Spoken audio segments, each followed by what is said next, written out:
Bonjour à tous, dans cette vidéo on va voir les deux victoires d'Alex de Minaur et de Ben Shelton respectivement à Rotterdam et à Dallas.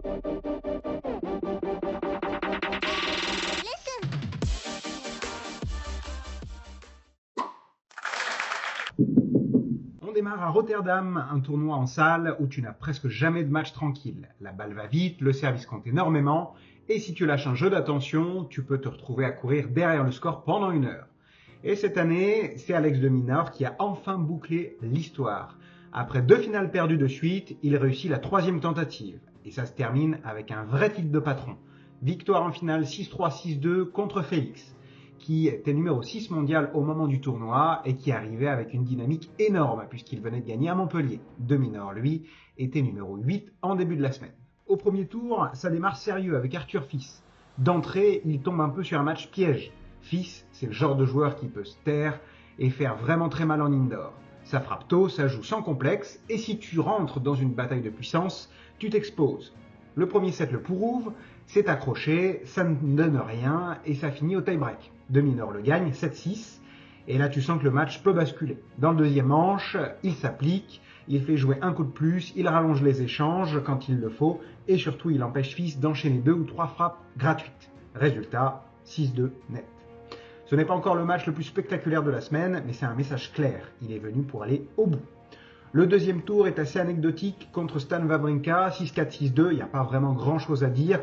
Le score est assez propre, il fallait surtout éviter de lui donner des points faciles et de le laisser s'installer sur le revers, et c'est ce qu'il a fait. En quart finale, c'est un peu le tournant contre Botic, je sais jamais le prononcer, Zandschulp. Et là on arrive à un gros passage sous tension de ce tournoi. Déjà il perd le premier set, 3-6, c'est une première. Et en face, tu as un joueur solide à domicile, vraiment très solide, capable de bien servir et de prendre la balle tôt. Le scénario est mauvais, tu es en tête de série numéro 1 et tu as attendu et tu te retrouves mené 1-7-0.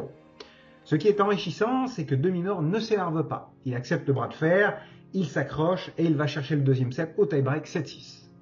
Et dans le troisième, il y a ce moment qui peut faire très mal, il mène 2-0, puis il se fait reprendre. Là, beaucoup de joueurs paniquent et surjouent. Lui continue son plan. Il continue à défendre dur, continue à retourner, continue à mettre l'autre sous pression sur ses jeux de service et il finit 7-5. Très beau match. C'est typiquement d'ailleurs le genre de match qui fabrique entre guillemets. Ça fabrique un titre. Tu ne gagnes pas un ATP 500 en indoor en jouant uniquement des matchs confortables. Enfin, ça peut arriver, mais rare. À un moment, il faut aussi te dire, ok, bon là j'ai frôlé la sortie et je suis encore là. Ça donne confiance.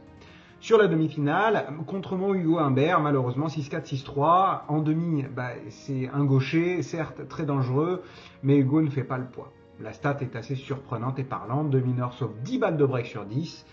10 occasions pour Humbert de revenir, 10 fois où il faut être propre, lucide et solide, et sans forcément avoir la main. Le score 6-4, 6-3 peut donner l'impression d'un match un peu maîtrisé, mais c'est le genre de maîtrise qui coûte cher. Tu dois rester concentré tout le temps, et ce match a aussi une valeur symbolique. Avec cette victoire, De Minaur a atteint une 3e finale consécutive à Rotterdam. On sent qu'il se sent vraiment bien sur la surface. Finale, le joueur à battre, Ogier à la cime. Il vient de remporter Montpellier, il est sur une superbe dynamique, il arrive sur une série de 8 victoires d'affilée, avec un titre à la semaine précédente, comme je viens de le dire. Autant dire qu'il arrive en confiance, et avec son service, son coup droit et son jeu offensif, tout est en place pour remporter le titre. Sauf que De Minaur livre clairement son match le plus propre de la semaine. Il prend la balle tôt, il retourne beaucoup, il empêche Félix de s'installer dans son schéma service plus premier coup, et surtout, il fait quelque chose qui est vital en indoor. Il gagne la bataille des premiers échanges. Dès que ça dépasse 3 ou 4 frappes, tu sens que l'avantage bascule vers l'Australien. Résultat, 6-3, 6-2 et un titre qui n'est pas juste un trophée de plus. C'est aussi une délivrance. Rotterdam, il l'avait en tête, il l'avait dans les jambes, et enfin il le met dans l'arme. On part maintenant à Dallas. Et là, l'ambiance est différente. Plus chaud à l'américaine, plus électrique. Et surtout une semaine où Ben Shelton n'a pas gagné en déroulant. Il a gagné en s'arrachant. Le point de départ est simple. Shelton arrive numéro 9 mondial, il est tête de série numéro 2, avec une attente énorme autour de lui. Et au final, il décroche le titre avec une vraie signature. Des matchs serrés, des retournements et une finale totalement folle.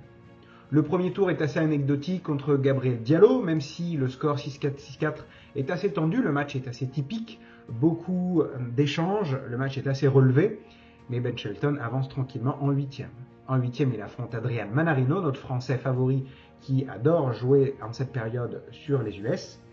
Et le match se joue en 3-7, 7-6, 6-7, 6-3. On passe tout de suite à un autre niveau de difficulté. Mannarino, c'est un peu l'anti-rythme. Gaucher lui aussi, balle tendue, timing, variation, et surtout une capacité à te faire jouer un coup de trop. Tu peux te retrouver à frapper fort et croire que tu as le contrôle, et en fait, tu fais juste la faute au bout de l'échange. Résultat, en 3-7, je viens de le dire, Shelton prend le premier tie-break, puis il se fait reprendre, et il doit remettre un coup de collier dans le troisième, bien aidé bien évidemment par le public. Ce match-là, il est important parce qu'il installe une idée. Shelton ne gagne pas uniquement sur son service et sa puissance, il gagne aussi en acceptant de bosser les points, en allant chercher les solutions. En quart, il affronte Kekmanovic, qui fait un bon début d'année. C'est un scénario un peu plus confortable pour lui. Shelton perd le premier set quand même 5-7. Et là, tu vois la progression dans la gestion du match. Il repart sur des bases plus simples, mieux servir, prendre plus vite l'initiative quand la balle est courte, et surtout être patient quand les échanges se durcissent. Il gagne les deuxièmes sets 6-3, puis il ferme le troisième 6-4. Ce n'est pas un match de gala, mais c'est un match de tournoi. Tu fais le nécessaire, tu passes, tu gardes de l'énergie et tu continues. En demi-finale, il affronte Denis Shapovalov, un joueur que j'adore. Il tombe sur le tenant du titre d'ailleurs, et là encore 3-7. Encore une grosse bagarre, 4-6, 6-4, 7-6. Ce match résume bien Dallas version Shelton. Il doit répondre présent dans les moments chauds, et il se fait bousculer. Il concède un set, il subit des passages où Shapovalov accélère, et il s'en sort en restant accroché au score, et en tenant des jeux de service sous pression. Et surtout, il y a un élément très clair. Shelton ne gagne pas ce match au talent tranquille. Il le gagne en tenant bon, et en trouvant des solutions, et en faisant le dos rond quand il faut, jusqu'au tie-break du troisième set quand il va le chercher. En finale, il affronte Taylor Fritz, finale 100% US, 3-6, 6-3, 7-5, et on arrive à la finale bien sûr avec un scénario idyllique puisque Fritz est tête de série numéro 1. Shelton perd le premier set 3-6, il revient en prenant le deuxième 6-3, et le troisième, c'est là que le tournoi se décide vraiment. À 5-4 pour Fritz, Shelton sert pour rester en vie, et il doit sauver 3 balles de match. 3 sur un ATP 500 et en finale. Et il les sauve brillamment, il s'accroche, il met des belles balles, des belles premières balles, il se bat sur les échanges et il s'offre le droit de continuer. Et derrière, ce qui est fort, c'est qu'il ne fait pas que de la survie. Il renverse, il tient à revenir 5-5, puis il break pour passer devant et il finit par conclure 7-5. Au final, sur la semaine, Shelton gagne 4 matchs en 3-7, donc clairement, ce trophée-là, il est gagné à l'endurance, à la solidité mentale et à la capacité de rejouer juste après avoir frôlé la sortie. En conclusion, si on met les deux tournois côte à côte, on a deux champions et deux scénarios très différents.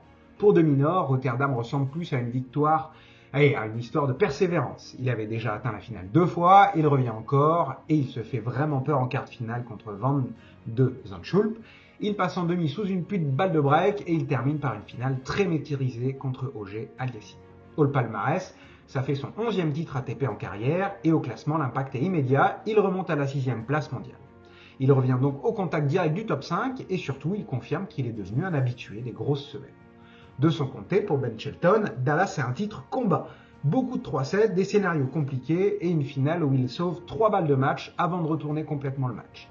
Au palmarès, ça fait son 4e titre ATP, son 2e trophée en ATP 500 et surtout son 1er titre en indoor. Et au classement, c'est un vrai cap. Il consolide sa place dans le top 10 en restant numéro 9 mondial avec 4050 points et il se rapproche de Fritz. 2 titres, 2 styles, mais un point commun. À un moment, chacun a dû gagner un match qui pouvait lui échapper. Et c'est souvent là que la différence se fait entre une bonne semaine et une semaine avec un trophée. Voilà, merci à tous d'avoir regardé la vidéo et à la prochaine!